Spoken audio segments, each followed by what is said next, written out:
줄임문 닫습니다. 닫습니다. 닫습니다. 김어준의 뉴스 공장. 김관진 전 국방부 장관이 사이버사령부 댓글 공조로 구속됐습니다. 예. 이 사안이 여기까지 오는 데는 내부 고발자의 폭로, 그리고 그걸 최초 보도한 지금 파업 중인 KBS 기자들에 의해서죠. 예. 오늘 두 분을 동시에 모셨습니다. 사이버사령부 530 심리전단 김기현 전 부이사관, 그리고 이 사안을 최초 보도했지만 KBS가 파업 중이라 저희 방송에 나와서 이 사안을 보도했던 KBS 이재석 기자 나오셨습니다. 안녕하십니까? 네, 안녕하세요. 안녕하세요. 마이크를 좀 가까이 대주십시오. 네, 너무 멀리 떠나셨어요, 마이크로부터. 자, 우선 부의사관님께 제가 여쭤보겠습니다. 네네, 말씀하십시오. 네, 본인의 직속 상관이었으니까. 네. 당시는 이제 국방부 장관이었죠. 네, 예. 맞습니다. 국방부 장관 그 직할 부대였는데 사이버사령부가 그렇죠? 네, 예. 맞습니다. 거기서 이제 사실상 단장 역할을 하셨다고. 예. 제가 이제 부단장 역할을 부단장 했습니다. 역할을 하셨고. 네. 예. 김관진 전 장관은 어떤 사람입니까? 제가 과거에 참여정부에서는 예. 상당히 강직하고 원칙 있는 군인이었다. 군인이었다고 제가 그렇게 알고 생각하고 있고. 봤습니다. 예. 그러면 김관진 전 국방부 장관을 쭉 상관으로 지켜보신 분으로서 네. 지금 현재 이제 국면이 이렇게 되고 있지 않습니까? 김관진 전 장관이 단독으로 이 사이버사령부 댓글 공작을 하였다는 게 이명박 전 대통령 측의 주장이고, 김관진 전 국방부 장관은 아니다, 이명박 전 대통령이 지시하였다, 이렇게 지금 갈리고 있지 않습니까? 네. 본인이 겪어본 김관진 전 국방장관의 경험에 비추어서 보자면 어떻습니까? 이게 단독으로 하실 분인가요? 그 당시 정황으로 봐서는 제가 네. 우리 일부 요원들이 네. 장관님을 보고하지 않고 네. 제가 초대 사령관에서부터 일부 요원들이 청와대를 네. 왔다 갔다 하는 그 정황을 봤습니다. 아, 그러니까 장관에게 보고하지 않고 직접 청와대로 가는? 네. 그래서 내가 한마디 했죠. 우리는 장관 보아지. 네. 이렇게 우리가 함부로 기능 부대가 청와대를 왔다 갔다 하는 건 안 된다. 그리고 나서부터 이제 지휘체계가 변경이 되고 나서부터. 지휘체계가 어떻게 변경됐습니까? 그러니까 최초에는 국방정보본부의 지시를 받다가 네. 2011년 7월 1일부로 네. 장관 직속으로 지휘체계가 변경됐어요. 예. 그때부터 아마 장관님께서 관여한 걸로 제가 알고 있습니다. 지휘체계가 변하고 나서 장관이 관여를 했고, 그런데 그 이후로도 장관에게 보고하지 않고 청와대로 직접 가는 경우도 있었다고요. 그렇죠. 그 예. 이전에는. 그 이전에는. 네. 아하. 그러면 사이버 사령부가 이 직할 체제가 되기 전에는 청와대에 직접 보고를 했고. 아마도 그 당시는 군의 조직이다 보니까 예. 아마 비공식적으로 관련 요원들을 이렇게 불러다가 예. 회의하고 뭐 내용을 전달받고 오지 않나 그런 생각을 들었고, 제가 또 어디 갔냐 물어보면은 거기를 BH를 갔다 하길래 야 근데 당연히 안 갔으면 좋겠다. BH 청와대. 예, 우리가 왜 그런 데를 가야. 그래서 제가 그런 일을 말한 적이 있습니다. 그러면 그런 거 이외에 이 댓글 작업이 청와대 쪽으로부터 내려온 지시라고 생각했던 정황이 또 다른 게 있나요? 국감에서도 봤지만은 인력 충원 문제요. 인력충 문제 떠나서 뭐 홍보수석한테 홍보수석이 국방부 정책실장한테 이렇게 오다를 줬다고 하는 말이 국감에서 나오더라고요. 그래서 쭉 그것을 국감에서 어느 국회의원이 하는 말을 듣고 그동안 청와대를 다니고 왔다 갔다 하는 내용 정황을 봤을 때 아마 청와대 오다가 있지 않았나 하는 생각이 듭니다. 그렇군요. 그러니까 평상 그 경험한 바로도 청와대를 왔다 갔다 하는 게 이상했는데 국감에 나온 내용을 들어보니 홍보수석 만나고 저기서 지시를 받았구나. 그러니까 앞뒤가 맞아 떨어지는 상황이었다. 그 외에 이제 이런 얘기도 나왔지 않습니까? 이재석 기자님. 예. 인력을 요청하면은 예산 승인 나기까지 한 3년 걸리는데. 네네. 예. 그리고 승인이 나도 한 10명 수준인데, 70명이 한꺼번에 이렇게 짧은 시간에 승인 나는 게 애초에 불가능하다. 뭐 이런 얘기 나왔지 않습니까? 그러니까 2012년에 군무원이 대폭 증원이 되죠. 예. 군 사이버 사령부 인력이 충원이 되는데 그 과정 자체가 매우 비정상적이었고 편법적이었다는 사실이 2013년 국감 때 진성준 의원실이 최초로 이제 문제 제기를 했었는데 그때 당시에도 이제 김태효 전 비서관을 조사를 했다가 무혐의 처분이 내려졌었거든요. 그랬다가 이번에 이제 다시 이제 우리 김기현 전 과장님의 폭로로 인해서 다시 한번 이제 문제가 불거지기 시작했고 실제로도 이 부분에 이제 상당 부분 문제가 있다는 게 이철희 의원실을 포함한 국회에서 이제 내부 자료를 공개함으로써 그게 바로 대통령의 어떤 지시사항이었다. 명료하게 그게 이번에 밝혀졌죠. 왜냐면은 이제 국방부 장관이라고 하더라도 예산을 따올 수는 없거든요. 네. 기본적으로. 네. 예산을 따오려면 기재부에서 돈을 받아야 되는데, 그랬다는 얘기는 이제 그 윗선, 청와대에서나 지시를 했기 때문에, 3년이 걸리는 게 몇 개월도 안 걸리고, 그리고 10명밖에 안 되는 걸 70명이 한꺼번에 이 사이버 사령부에 충원된 거 아니겠는가. 그것도 선거 직전에. 문건에 대통령 지시사항이다. 이렇게 강조가 돼 있죠. 네, 그래서 이제 청와대 직접 지시라고, 생각해 오셨고, 부이사관님은. 그런데 이제 최근 나오는 정황들을 볼 때 앞뒤를 맞춰보니 분명히 청와대 지시인 것 같다 이렇게 생각하시네요. 네, 그 당시도 제가 이제 봤을 때 우리 요원들 사이에 청와대를 누구를 만나러 가느냐 하니까 김태호 전략비서관을 만나러 간다고 해요. 우리가 김태호하고 무슨 관계 되느냐. 몇 번 했죠. 좀 부정적으로 그 말 하니까 사람들이 좀 저를 이제 호남 사람들 고깝게 생각하고 좀 이제 그때부터 경계하기 시작하더라고요. 그때부터 김태호 연락비서관. 그리고 통상 이거 인원을 뽑을 때 진되는 것은 뽑는 것이 통치행위라고 하는데 이 대통령은 인원을 뽑으라고 지시를 할 수는 있습니다. 언제든지. 지시를 하게 되면은 관련 부서에서 판단을 합니다. 그럼 판단하는 국방부 조직과에서 판단하죠. 판단을 해가지고 예산을 채워서 인원을 점진적으로 뽑지. 이렇게 통치 행위라고 해서 이렇게 50명을 뽑고 100명을 뽑는 것은 그건 불법적인 행위고. 이전에는 없었던 행위라는 거죠. 전대미문 사건이죠. 전대미문이다. 만약에 통치 행위를 한다면은 준전 상태라든가 전쟁이 발발하고 있다든가 그떤 여러 가지 과정을 거치면 인원 뽑는 소요가 되기 때문에 즉시 투입해야겠다 전쟁에. 그렇죠. 그때는 통치 행위가 발동할 수 있죠. 그런 건 통치 행위라고 볼 수 없죠. 그런 자기의 모든 사건을 미화하고 합리화하기 위해서 그렇게 말하는 거랑 마찬가지죠. 자기들 세력을 당선시키는 게 이들에게는 전쟁이었으니까요.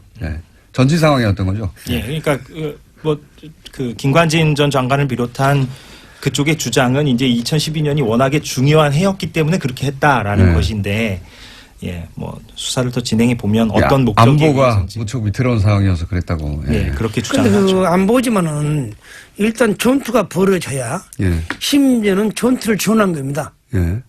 전투도 안 벌어졌는데 뽑은다는 것은 전쟁이 아니죠. 그러니까 필드에서 실제 전쟁이 벌어진 게 아니라 사이버상에서 자기들이 생각할 때 전쟁이 벌어진 거죠. 그래서 전쟁 났어! 사람 투입해! 그래서 70명 한꺼번에 뽑은 것이다. 이런 상황이고요. 군에 평생 계셨다 보니까 전쟁 안 났는데 왜 이렇게 70명 뽑지? 전대미문이네? 이렇게 하시는 거고.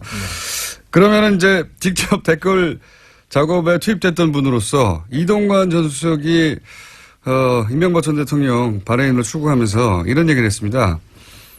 문제가 된 댓글은 전체 0.9%밖에 불과하고 그중에서도 법원은 0.45% 그 절반밖에 인정하지 않았다.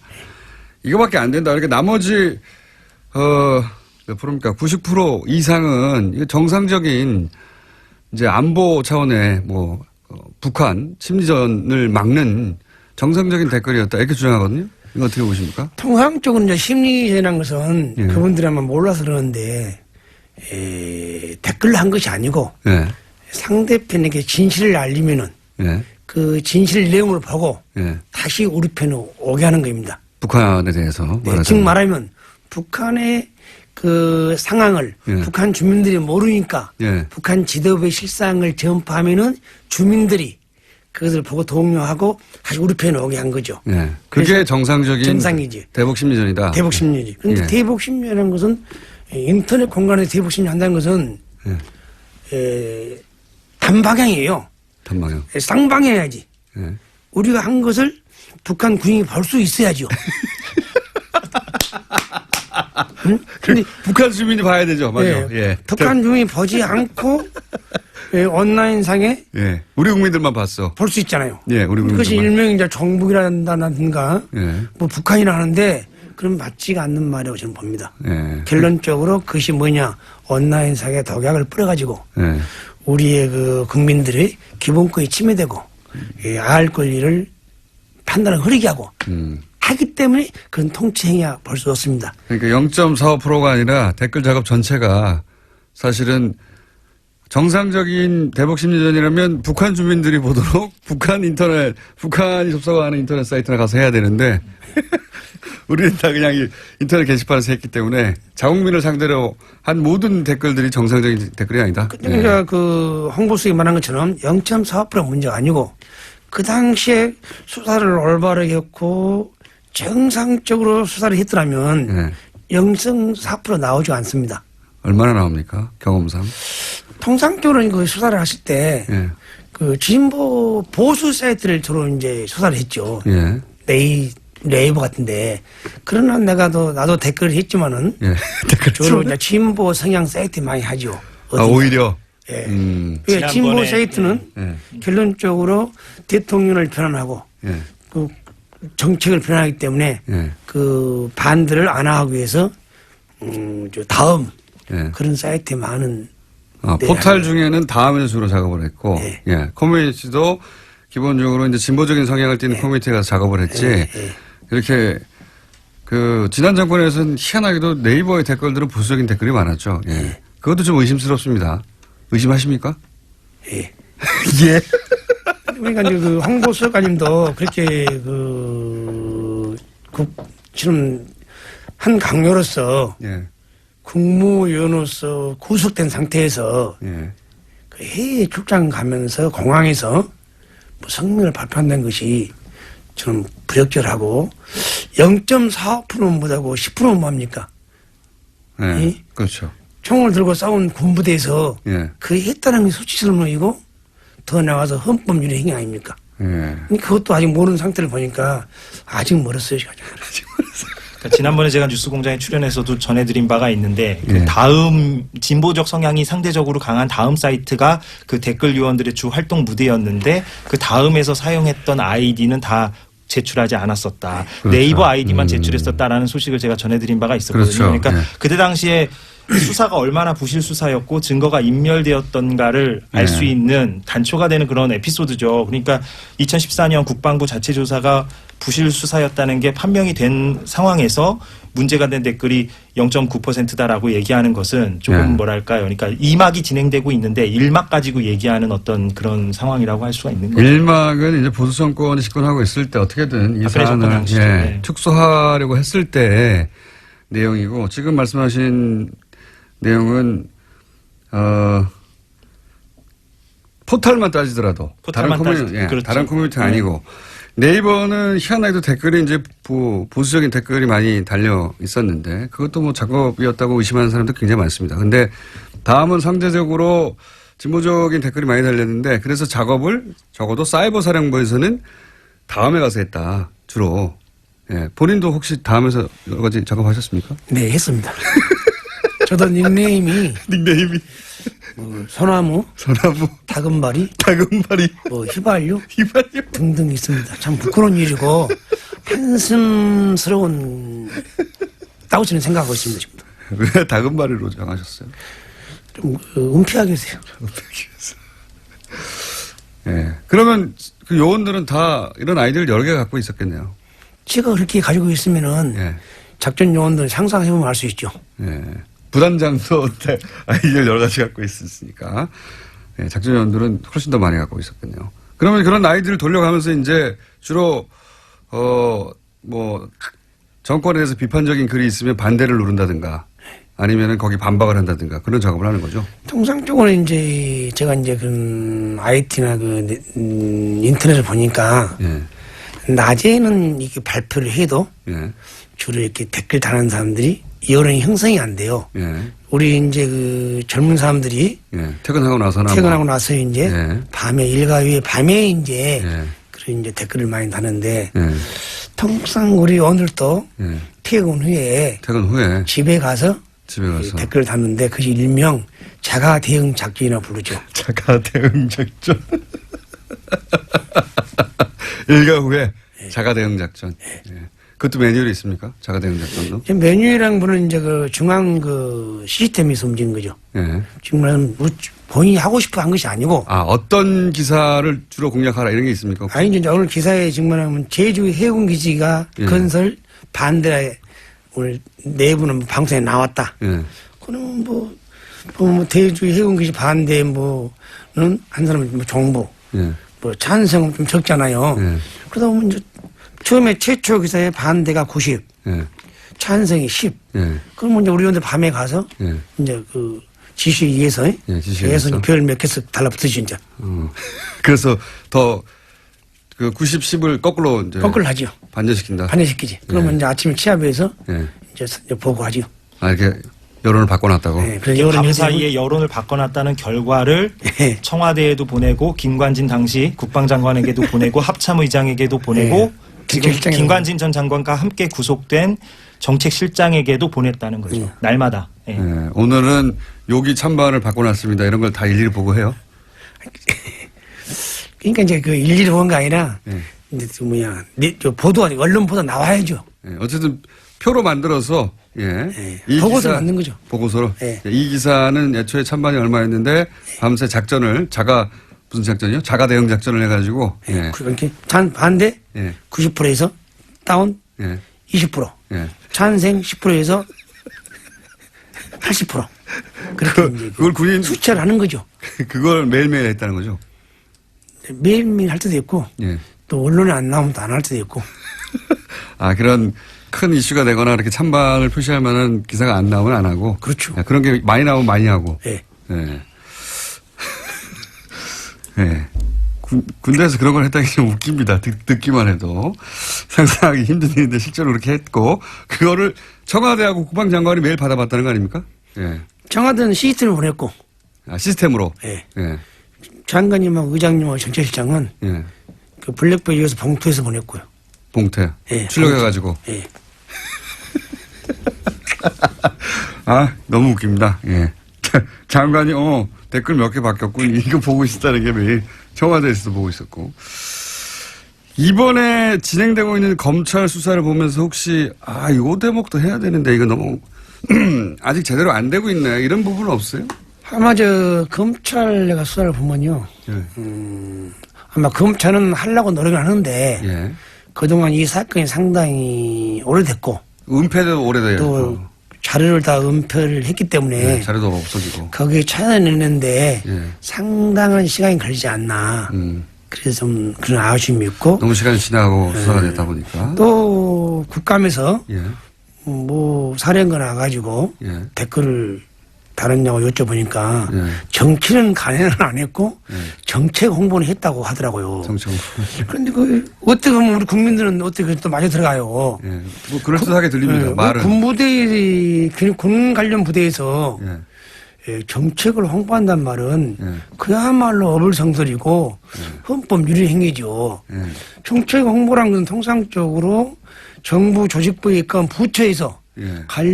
자기 관련 부서에 정책을 홍보한 거지. 어디 뭐 군부대에서 특히 또 방첩부대에서 그 정책을 홍보합니까? 응? 맞습니다. 예. 아니 청와대 정책을 왜 방첩부대에서 홍보하느냐? 예. 각 부처 할 일이 있는데 방첩부대에서 그것도 북한을 상대로 심리전을 하라고 하는 부대에서 왜 정책 홍보를 하느냐? 맞는 말씀이시고요. 이재석 기자 입장에서는 혹시 이 부분을 수사를 검찰이 해야 되는데 아쉽다 이런 부분 없습니까? 그러니까 지금 기무사 부분이 좀 핵심적인 부분인 것 같습니다. 기무사? 그러니까 사이버 네. 사령부는 지금 김관진 전 장관하고 그 정책실장도 구속이 됐기 때문에 수사에 좀 더 속도가 붙을 것으로 보이는데 네. 물론 이제 관심사는 청와대 특히 이제 이명박 전 대통령까지 갈 수 있느냐 이제 이 부분이겠죠. 그런데 이제 최근에 언론 보도를 보면 기무사에도 댓글 부대가 만연해 있었다는 거 아니겠어요? 그러니까 기무사는 더 직접적입니다. 대통령 직속이기 때문에. 그렇죠. 국정원처럼. 여기는 국방부 직속이라고 하죠. 그래서 국방장관. 송영무 국방장관 체제가 얼마나 이제 개혁 의지, 군 개혁 의지가 있느냐 없느냐를 판가름할 수 있는 그 기준 가운데 하나가 바로 이 기무사 댓글 부대에 대해서 국방부 TF팀이 얼마나 실체를 밝힐 수 있느냐. 이 부분이 좀 관전 포인트가 될 것 같습니다. 기무사는 말하자면 군의 국정원과 같은 곳이라 그 국정원은 지금 TF가 들어가서 열심히 서버 차원에서 뒤지고 있는데 기무사는 그런 작업을 없기 때문에 쉽지는 않을 것 같아요. 여기는. 예, 그리고 이 말씀 나온 김에 말씀드리자면 국정원은 지금 개혁위원회가 정기적으로 발표를 하거든요. 자기들의 네. 조사 결과를. 그런데 국방부 같은 경우는 지난번에 1차 중간 조사 결과를 추석 연휴 때 발표하고 막 그랬어요. 그러니까 조금 뭐랄까요. 그러니까 언론의 노출 빈도도 좀 적고 그러다 보니까 좀 이렇게 제보가 좀 잘 안 들어가고 선순환이 안 이루어지는 그런 측면도 있는 것 같습니다. 그리고 이제 군이다 보니까 더 은폐되고 있는 것 같은데. 자, 오늘 제가 해보니까 저희가 잠깐 시간을 마련했는데 사실 해보니까 하실 말씀이 많을 것 같아요. 그래가지고 앞으로 몇 번 더 모실 거 예정입니다. 네, 해보니까 아주 재미있고 솔직하게 말씀하셔가지고 너무 리얼하게 아이디 휘발유 또 다른 아이디 생각나시는 거 없습니까? 휘발유하고 다금바리하고 그거 있지 않습니까? 동백꽃 있다고 동백꽃도 있고 소나무도 있고요. 동백구 소나무. 예. 그때 기분에 따라 정하신 거죠? 예. 활동 많이 하셨습니까 그걸로? 했습니다. 지금도 삭제되지 않고 남아 있습니까? 다음에 쳐다보면? 저는 이제 그때 그 이후로 예. 엄청난 고통을 받았어요. 제가 제보자를 말려가지고. 그래서 국방부 장관이 대변인이 나를 발표해요. 사찰 문건을 가지고 김계희가 장관도 못 오고 하고 장관을 못 오겠다. 10년 다녀도 못 오겠고 상관 모욕죄로 네, 모욕. 그 모욕죄를 가는 것도 기소를 해요. 군 검찰에. 군 검찰에 기소를 네. 해가지고 기소 한 건을 줬습니다. 예. 국방부 대변인이 네. 정례 브리핑을 합니다. 정례 브리핑을 하다 보니까 그 방송 내용이 전국으로 다 나갑니다. 예. 그런데 살아온 그 김기현이가 네. 참 청년결백하고 얼박을 했고 네. 가정에서 교육도 잘 받은 애라고 정평이 나 있는데 네. 그런 보도가 나가니까 저희 집사람들이고 저희 가족들이고 아주 큰 실망이 있었고 참지 못한 고통이 있었죠. 그러다가 이제 그것이 내가 아주 합병이 나고 그 사무실에 가면은 제보자가 픽픽 웃어요. 제보자들하고. 응? 난 제보는 안 했다 내가. 음. 난 안 했다. 난 제보자 누군지 안다. 잡았어요. 잡았어요. 누군지 그 현역했죠. 예. 지금도 가장 지금 기분 나쁜 것이 민간인들은 번호식 없다 그야. 바로 나처럼 뭐 제보한다고 해서. 근데 결론적으로 현역 군인이 가서 제보를 했어요. 당시에는. 그 당시에. 밝혀졌지만은. 그 밝혀졌지만. 마음이 아팠고 그걸로 인해서 사무실이 쓰러졌어 제가 또. 쓰러져가지고 스탠트를 4개를 받고 입이 틀어졌어 이렇게. 아, 그러시네. 예, 그래서 고통을 많이 받고 나왔는데 예, 이제 좀 진실이 밝혀져가지고 그나마 요새 술을 많이 안 먹고 평온한 하루를 보내고 있습니다. 그게 바로 그 누구냐 제 생각만 갖고 있는 것을 나만 가지고 있으면 뭐합니까?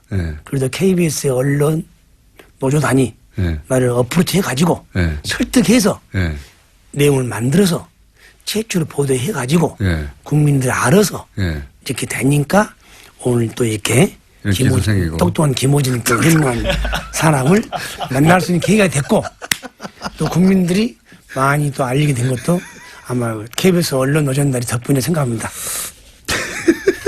방송을 진행하셔도 되겠는데 KBS 이게 사실 KBS 뉴스에 나갈 내용이거든요. 근데 KBS가 뉴스를 안 내보이니까 KBS가 망가져가지고 지금 KBS 기자들이 파업을 하면서 다른 방송국에 가가지고 지금 이 내용을 보도하고 있거든요. 네. MBC 부러우시겠어요, 기자님? 많이 불었습니다. 예. 네, 거기는 끝나가는 것 같은데. 예, 이제 사실상 뭐 승리했죠. 파업 승리를 했습니다. MBC. 예. KBS는 어떻게 돼가고 있습니까?